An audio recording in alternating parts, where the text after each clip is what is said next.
नमस्कार. मी प्रतिमा जोशी 1996 पासून सहपरिवार सिंगापूरमध्ये राहत आहे.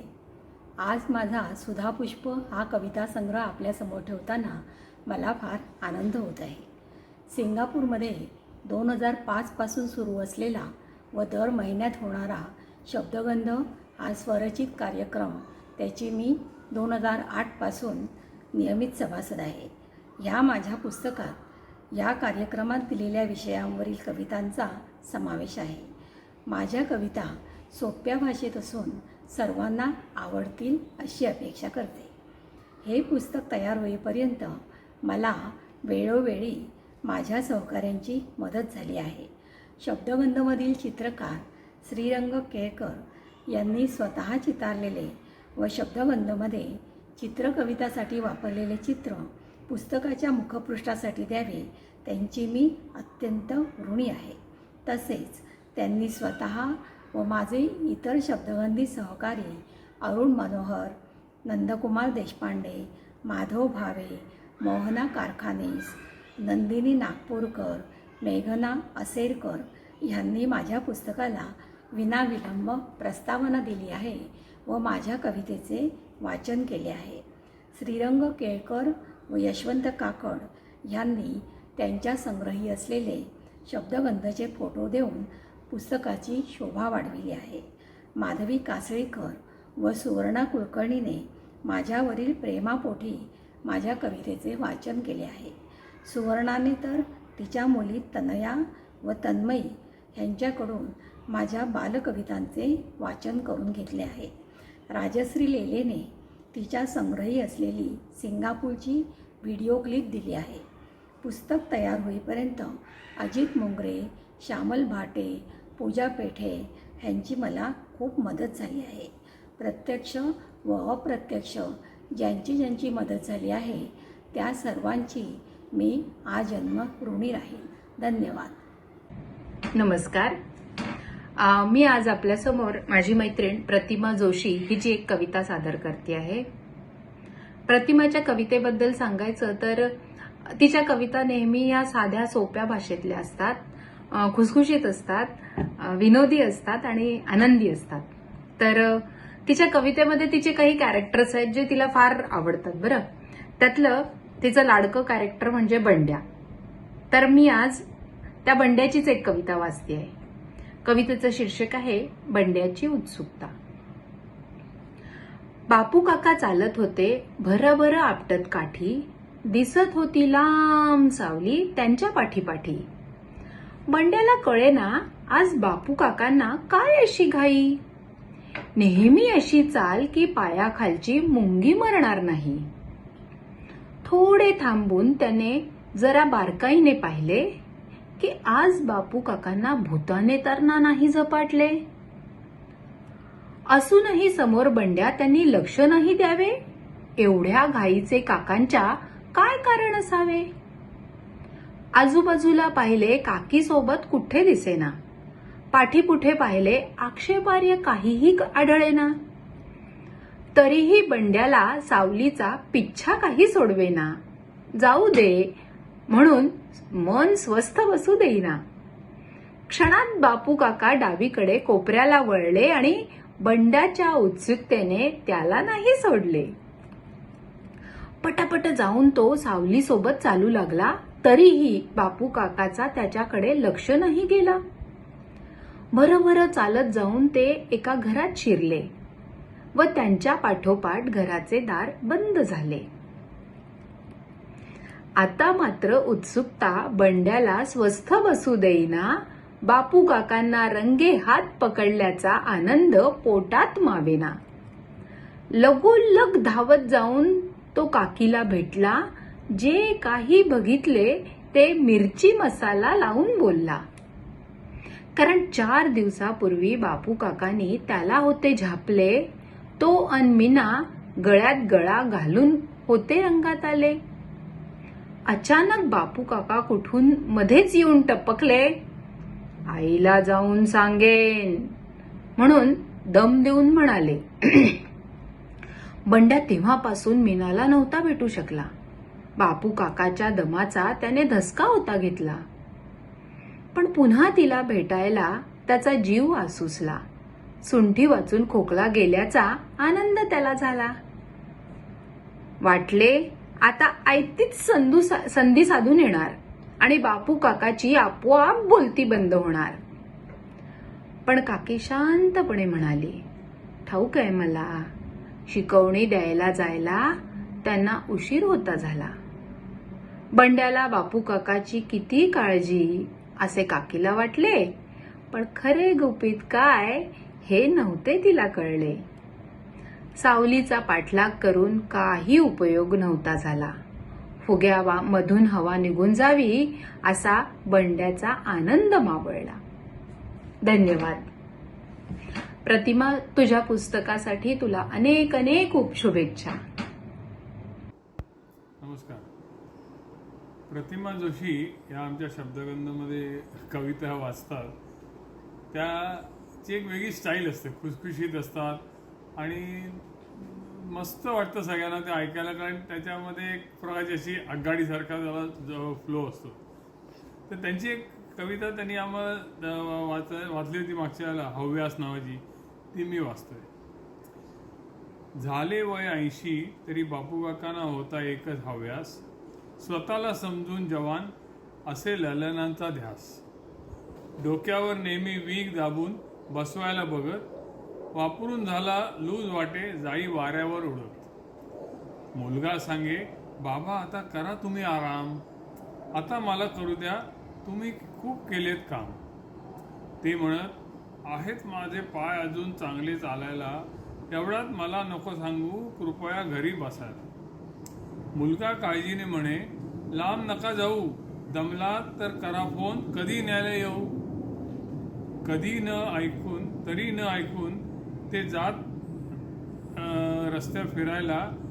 बायकोला म्हणत, तू बस घरी, होईल तुला दमायला.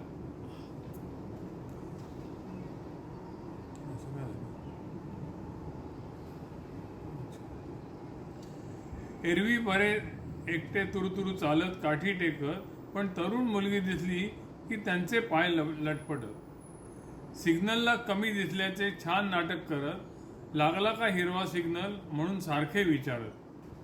वीग जरी लावला तरी चेहऱ्यावरून वय असे कळत, त्यांना नव्हते भान, ते अजून स्वतःला तरुणच समजत. मुलीला वाटे, कसे यांना घरचे असतील एकटे सोडत, नसेल का कुणी यांना करायला सोबत. विचारे ती का, करू का मदत तुमचा हात धरून, देऊ का आजोबा तुम्हाला मी रस्ता क्रॉस करून. बापू काकांना येई राग तिने आजोबा म्हटलेले ऐकून, वाटे सांगू का नको म्हणून एकदम हात झिडकारून. पण त्या हाताचा मऊमऊ स्पर्श त्यांना नसे सोडवत आणि तिचा हात धरून ते आणखीनच धडपडून दाखवत. तिला बिचारीला नसे कळे की आजोबा नाही सरळ, आजीला ठेवून घरी या म्हाताऱ्याला लागलाय म्हातारचं. ती करे दुर्लक्ष, म्हातारा माणूस आहे समजून, बापू काका चालत मग तिला आणखीनच खेटून. आजोबा देऊ का मी तुम्हाला रिक्षा ठरवून, एकटे नका चालू, पडाल कुणाचा तरी धक्का लागून. बापू काका आभाराचे नाटक करून सरळ विनंती नाकारत, पुन्हा तेथेच राहत, उभे दुसऱ्या तरुणीची वाट बघत. मी मेघना असेरकर आणि मी माझी मैत्रीण प्रतिमा हिची सावली कविता वाचतीये. माझी मुलगी माहेरी आली होती तेव्हा आमच्या सगळ्या मैत्रिणींचं इथे माझ्या घरी गेट टुगेदर झालं होतं. तेव्हा प्रतिमाने ही तिची कविता वाचली होती आणि आम्ही सगळ्या खूप इमोशनल झालो होतो. ही ती आठवण आहे. तर आता ऐकूया सावली. धाडण्या लेकीला सासरला झाली सज्ज माऊली, चिमुकली त्यांची जाणार सोडून माहेरची सावली. नव्हती लागू दिली झळ तिला, जरी आल्या किती अडचणी, घेईल ना ती सावरून सासरी, दोष देणार नाही ना कोणी. रमू दे इतकी तिथे की नको येऊ दे माहेरच्या आठवणी, होऊ दे संसार सुखाचा, देवा हात जोडून करते विनवणी. दमलीस का ग आई म्हणणारे यापुढे नसणार कोणी, लाडाने सांगणार नाही आता की आई घाल न गवेणी. येतसे डोळा पाणी बघून तिने जपलेल्या बाहुल्या आणि खेळणी, गलबलून जातसे मन येऊन तिच्या बालपणीच्या आठवणी. जाईल सर्व येथे सोडून काल पावे तो जमत होत्या मैत्रिणी, घालत गोंगाट चिवचिवाट अन चालली सर्व सुने करुनी. तू फक्त दादाचेच ऐकतेस म्हणून बसणार नाही फुरंगटुनी. दादाही आहे उदास की आता भांडायला सोबत नसणार कोणी. करून प्रयास बाबा लपवत आहे डोळ्यातले पाणी, करून विचार की त्यांची लाडली आता येईल बनून पाहुणी.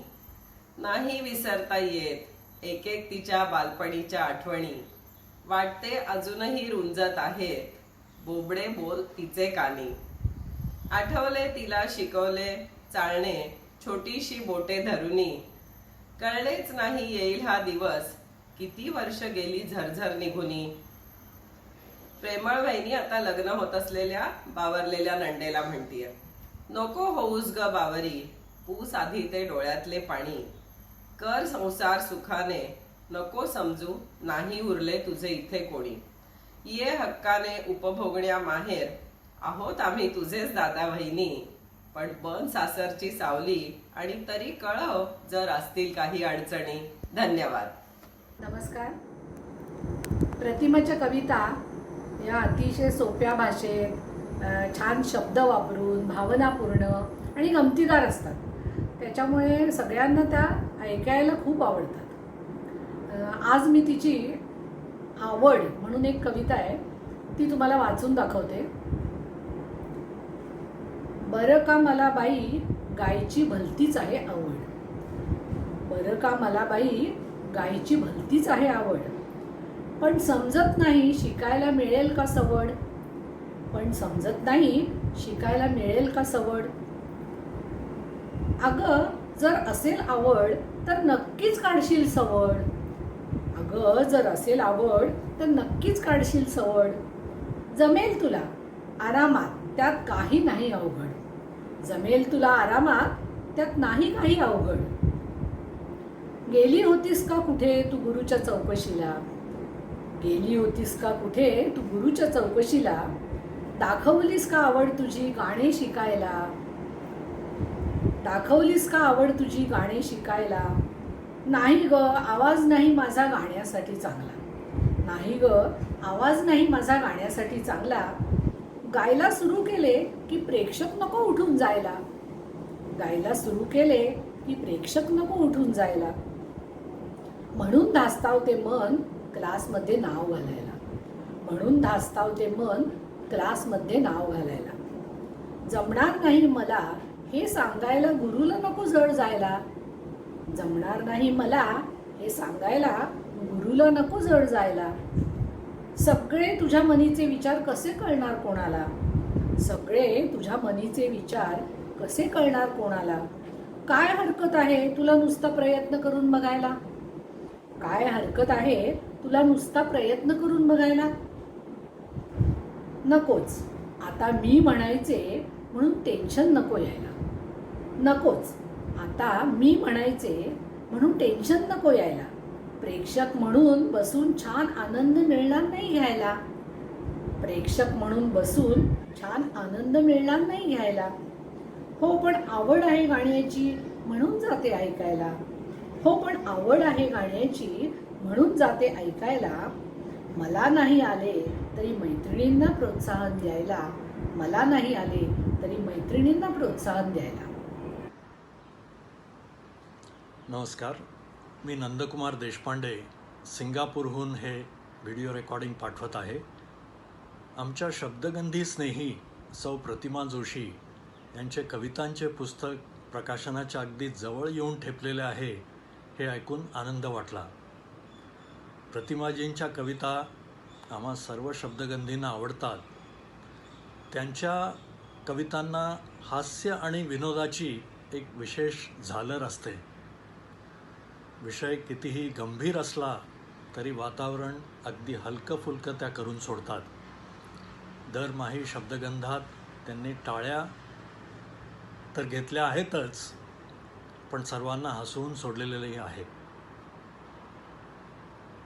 फारसे अवघड आणि भारी शब्दालंकार त्या वापरत नाहीत, पण अगदी साध्या आणि सोप्या भाषेतच आणि यमकबद्ध कविता त्या करतात व प्रसंग किंवा व्यक्तिचित्र यांचं कुशलतेने रेखाटन करत त्या आपल्या कविता मांडतात. त्यांची अशीच एक कविता मी इथे म्हणून अथवा वाचून दाखवत आहे. कवितेचं नाव आहे गंध. भाऊ काका चालले होते रस्त्याच्या कडेनं, अत्तराचा छान गंध अचानक आला कोठून. पाहिले सहजच कोण गेले झरझर बाजूनं, नाजूक तरुणी होती गाणी ऐकण्यात तल्लीन. विचारावे का तिला या गंधाचे कोणते अत्तर, पण ठाऊक नाही ती देईल का नीट उत्तर. वाटणार नाही ना तिला की म्हातारा आहे लंपट, शोधतोय संधी बोलण्यास जर असेल ती तापट. विचार करता करता गेली ती पटपट पुढे निघून, का घालवला विचारात वेळ राहिली चुटपुट लागून. करावे का शुतशुत तिला जावे का मागोमाग, पण म्हणेल कोणी की म्हातारा करतोय हा पाठलाग. येईल नसती आफत लागेल अब्रूला बट्टा, काहीच नसता दोष पडेलही एखादा रट्टा. का ह्या वयात हवा नसता अत्तराचा अट्टाहास, सोडून विचार गंधाचा निघाले भाऊ काका घरास. सोडून विचार गंधाचा निघाले भाऊ काका घरास. धन्यवाद. नमस्कार, मी अरुण मनोहर. आजच्या या कार्यक्रमात मला प्रतिमा जोशी यांची एक कविता वाचताना खूप आनंद होत आहे. प्रतिमा जोशींच्या कविता सगळ्याच खुसखुशीत कविता म्हणून प्रसिद्ध असतात आणि तशीच ही पण आहे. यात एका आजीबाईंचं वर्णन आहे, पण त्या आजीबाई तरुण आहेत.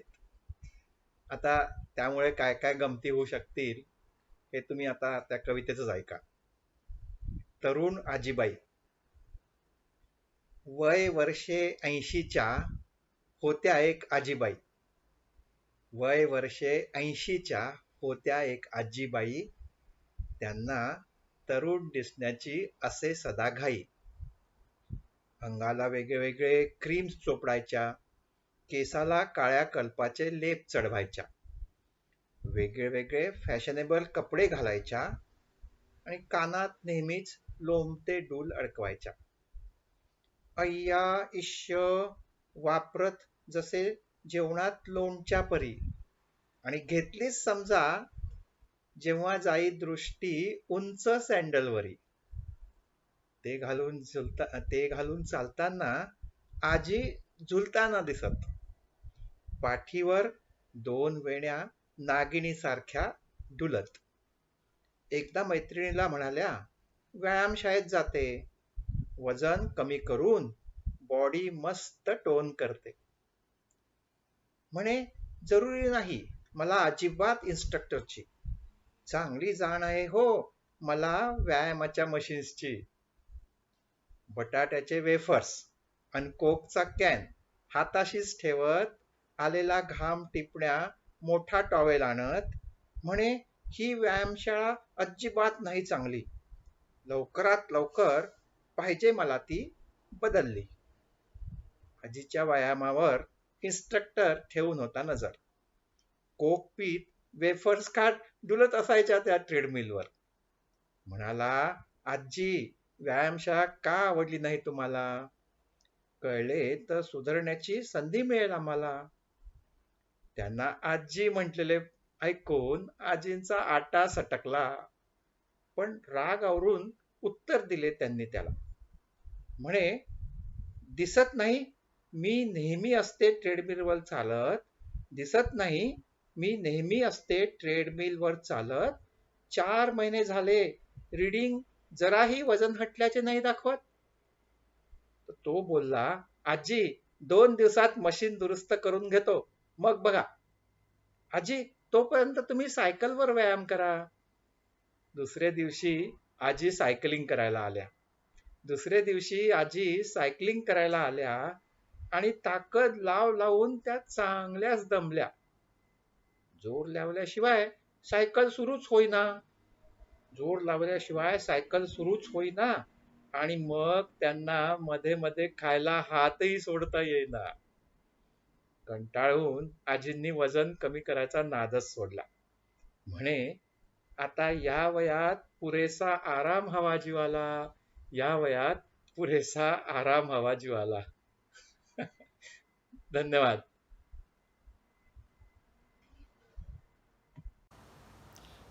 नमस्कार, मी माधवी कृष्णा. मी प्रतिमाची रात्रीचा प्रवास ही कविता वाचणार आहे. या कवितेमध्ये आमचे गंपू नाना प्रवासाला निघाले आणि मग काय झालं माहिती आहे का? तर ऐका आता या कवितेमध्ये. गंपू नाना विटले मुंबईच्या धकाधकीच्या जीवनास, हवा पालटासाठी निघाले रात्रीच्या एसटीनं गावास. ठरवले करू प्रवास आरामात, लागू दे कितीही त्रास. निघाली एसटी अंदाजे 7च्या सुमारास. गंपू नाना बसले बघत बाहेर मागे पळणाऱ्या झाडास. चालकाने केला अंधार की झोपू दे आता प्रवाशास. एसटीच्या खडखडाटात येईना झोप म्हाताऱ्या गंपू नानास. बसून अखडली पाठ, लागली तडस त्यांच्या पायाला.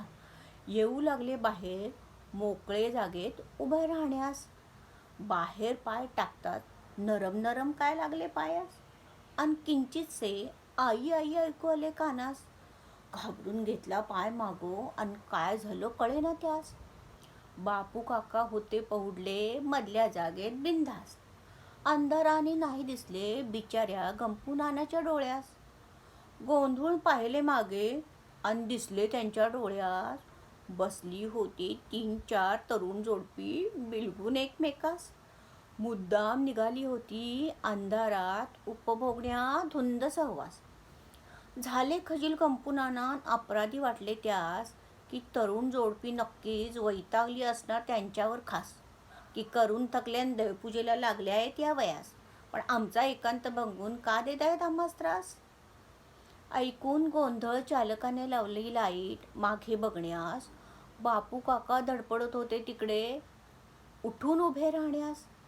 न्याहाळले त्रासिक नजरेने बापू काकांनी म्हाताऱ्या गंपू नानास. नव्हती काही चूक तेव्हा गंपू नानांना घाबरून जाण्यास. नव्हते केले जाणून बुजून काहीच त्यांनी त्यावेळेस कोणास. पण रुकरुकत होते मन की तेच होते कारण गोंधळास. ठरवले की नाही उरले वय आता जाण्या एकटे प्रवासास. आणि रात्री तर नकोच उगीच तरुण प्रेमी युगलांना त्रास. नमस्कार, मी मोहना कारखानीस. मी आपल्यासमोर प्रतिमा जोशी यांची तरुण आजोबा ही कविता सादर करणार आहे. प्रतिमा जोशी यांची ही एक खुसखुशीत कविता आहे आणि नेहमीसारखंच साध्या साध्या शब्दात त्यांनी ते व्यक्तिचित्र आणि प्रसंग आपल्या डोळ्यासमोर जशाचा तसा उभा केला आहे. तसेच या कवितेत विनोदाची झालरही आहेच. तेव्हा सादर करीत आहे कविता तरुण आजोबा. गंपू आजोबांची झुलपे छान खुलून दिसत त्यांच्या डोक्यावर. गंपू आजोबांची झुलपे छान खुलून दिसत त्यांच्या डोक्यावर. खरे वाटणार नाही कोणा की त्यांचे वय आहे 80च्या वर. चालताना सारखा एक हात ठेवत त्यांच्या केसांवर. नजर मात्र सदा खिळलेली नाकासमोरील रस्त्यावर. कळेना आजीच्या तंबीचे त्यांनी घेतले आहे का मनावर. चालताना लक्ष ठेवा पायाखाली येणाऱ्या खड्ड्यांवर. अडकून पडला तर वीग निघून पडेल भिंग उघड्यावर. की घाबरतात सैल झालेला वीग जाईल उडून वाऱ्यावर. काल रस्त्याच्या पलीकडून पाहिली मी एक घायाळ नजर. की ह्या वयात इतके दाट केस तिने पाहिले नसणार आजवर. पण तिला काय माहिती की त्यांच्याकडे आहे एक छान घर. जिकडे वाट बघते त्यांची कोणी, थापायला सुगंधी तेल टाकल्यावर.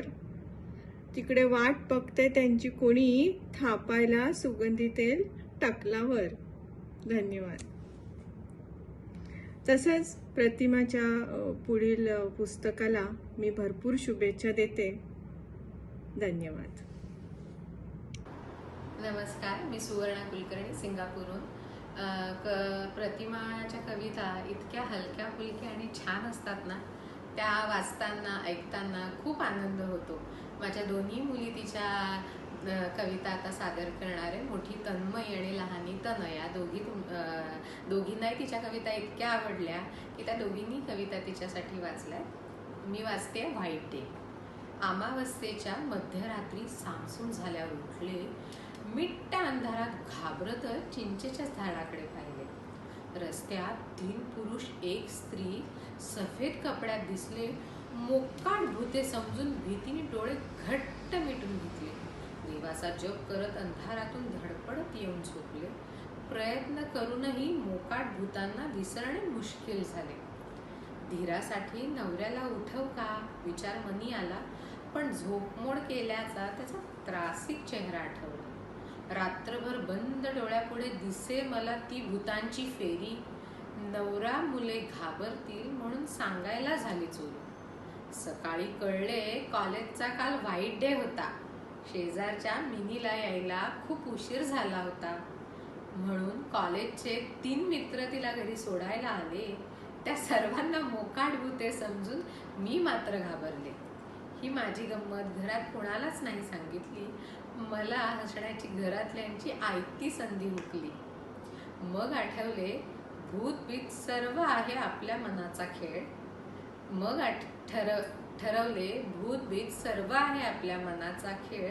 नेहमीच्या धावपळीमध्ये बघायला नाही कुणाला वेळ. कवितेचे नाव एक विमान घेऊ. आई, आपण घेऊ या का ग एक छोटेसे विमान, ज्यात बसून जाऊ शकतो आपण लांब फिरायला छान. आपल्या गाडीच्या मला फार कंटाळा आला आई. सिग्नल हॉर्नच्या आवाजाने खूप डोके उठते बाई. विमान बघ कसे आकाशात मस्त चालत असते. नाही सकतो नसतो कुठे सिग्नल की पायलटला हॉर्न मारायची घाई. जसे काही आकाश ह्यांच्यात मालकीचे असते आई. कुठेही वळवा विचारायला ट्रॅफिक हवालदार पण नाही. आपले ड्रायव्हर काका सिग्नलची बघत वाट घालते नुसते सुस्त. मोकळ्या आकाशात ते चालवू शकतील हवे तितके फास्ट. किती मजा येईल मला विमानात बसून बघायला खाली. आई सांग ना बाबांना प्लीज, तू माझे कधीच नाही ऐकली. अगं नको बलकी इच्छा तू नाहीच अंबानींची मुलगी. गाडीचेच खर्चे फिटेपर्यंत जाईल बाबांची अर्धी जिंदगी. कवितेचं नाव आहे बाप्पा. एकट्याने मोदक खाऊन बाप्पा कसा नाही कंटाळला. एवढे गोड खाऊ नका सांगून समजत नाही तुम्हाला. सगळे दात किडून पोटात जंत लागतील चावायला. खा साधाच वरण भात, न ठेवा ते मोदक बाजूला.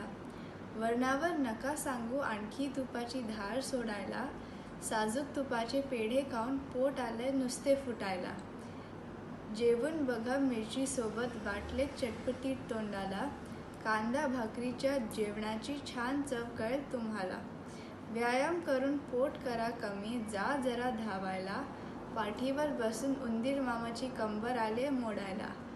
मोदक मिळतील म्हणून झाला तयार तो एवढे वजन पेलायला.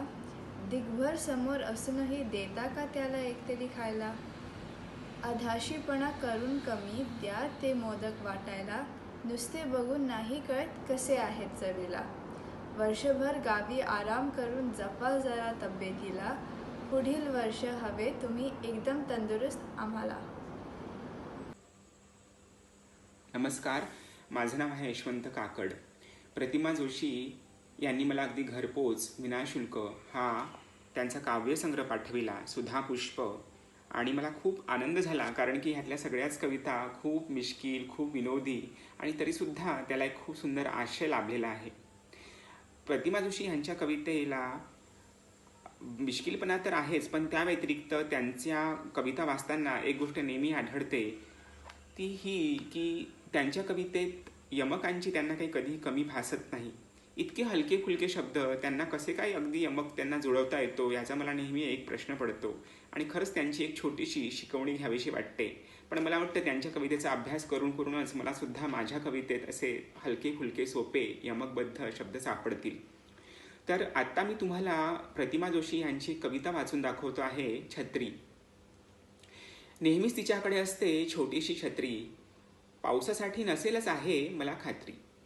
छत्री असली की किती उपयोग होतो, ऊन व पाऊस दोन्हीत वापरू शकतो. नको असलेल्या व्यक्तीला चुकविता येते, हवी असलेलीला छत्रीत घेण्याचे निमित्त मिळते. कधीतरी मी ही मुद्दामच नाही घेत छत्री, ती मला बोलावेल आहे मला खात्री. कधीतरी मी लपवितो तिची छोटीशी छत्री, वाटते येईल ती माझ्या छत्रीत घरी जाताना रात्री. जोरात पाऊस येण्याची वाट बघतो थोडी, पण ऑफिस सुटण्याच्या वेळेसच मारतो तो दडी. तरी सोडला नाही मी अजूनही नाद थोडा, एका छत्रीत राहून खाण्याचा चहा बटाटावडा. धन्यवाद.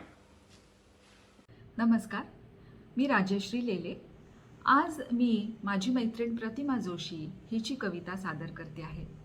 प्रतिमाच्या कविता सोप्या भाषेत पण अर्थपूर्ण आणि आपल्या दैनंदिन आयुष्यातील अनुभवांवर चपखल भाष्य करणाऱ्या असतात. मनाच्या खोल गाभाऱ्यातील गोष्टी अशा सहज शब्दात मांडणं हे माझ्या दृष्टीनं खूपच अवघड काम, ते ती सहज करते. आता ऐकूया तिची कविता स्थलांतर. दुनियाच सगळी वसली आहे स्थलांतरावर. पोटासाठी जातात शहरात, सोडून गावाकडील घर. शहरातील प्रगती झगमगाट पाहून होतात खुश त्यावर. शिकून नोकरी करण्यास करतात पसंत मग तेच शहर. पुढच्या पिढीला वाटे अपुरा त्याही शहरातला विकास. शिक्षण नोकरी निमित्तानं जातात आणखी दुसऱ्या देशास. तंत्रज्ञानाने युक्त परदेशच वाटू लागतो त्यांना आपलं घर. म्हणून पुन्हा स्वदेशी परतणं होतं मुश्किल आयुष्यभर. म्हणतात नेहमी जाऊ कधीतरी पुन्हा परतून मायदेशी, पण विचार येतो तरुण मुलांची तेथे घडी बसेल कशी. कित्येकांचे पुन्हा होत नाही परतून जाणे स्वदेशी. मग मुले हळूहळू होतात दुसऱ्या देशाचे रहिवासी. स्त्रीचे लग्न म्हणजे तिचे असते आणखी एक स्थलांतर. सासर अन माहेर यात असते फार मोठे अंतर. मनावर असते ठसवत की माहेरची ऊब आता विसर, अन सासरी सर्वांना सामावून घेण्यास तुझे पंख पसर. तुझ्या लहानपणीच्या आवडीनिवडींना घाल आता मुरड. सासरच्यांना रुचेल त्यालाच समज आता तुझी आवड. तिला राहावे लागते सासरी मग पुढील आयुष्यभर. हळूहळू एवढी रुळते की परके वाटते माहेरचे घर, परके वाटते माहेरचे घर. धन्यवाद. नमस्कार, मी पांडुरंग जोशी प्रतिमाने लिहिलेली कविता आपल्यासमोर सादर करत आहे. या कवितेचं नाव आहे कावळ्याची कैफियत. या कवितेत तिने कावळ्याच्या मनातील विचार मांडलेले आहेत व त्याचवेळी समाजाने मनुष्याने कावळ्याच्या एकेक कृतीचे कसे अर्थ लावलेले आहेत याचं वर्णन केलेलं आहे. भरवली सभा अन उठला विरुद्ध कावळा बोलायला तावानी. म्हणाला आणलाय नुसता वैताग ह्या मनुष्य जातीने. चालता त्यांची कामे यांच्याच बुरसट संकेताने. नाही मोकळे आम्ही उपभोगण्या आमचे कावकावणे. चिमणी मोर पोपटाच्या ओरडण्याचे करती कौतुक लाडाने. डोके उठायचे राहते बाकी कबुतराच्या गुटरगुणे. तरी ह्या माणसांना वावडे फक्त कावळ्याचे ओरडणे. म्हणे ओरडतोय कावळा दारी, येणार आज पाहुणे. पाहुणे येणार म्हणून कधी नाचती कोणी आनंदाने, तर कधी नको असते कोणा कामात पाहुण्यांचे टपकणे. सांगा या माणसांना की आम्ही जाऊन नाही देत आमंत्रणे. त्यांच्या पाहुण्यांची आम्हा कधीच नसते देणे घेणे. मुक्तपणे करू द्या आम्हा घसा साफ ओरडण्याने. काव काव करणे हेच तर आमचे आहे जीवन गाणे.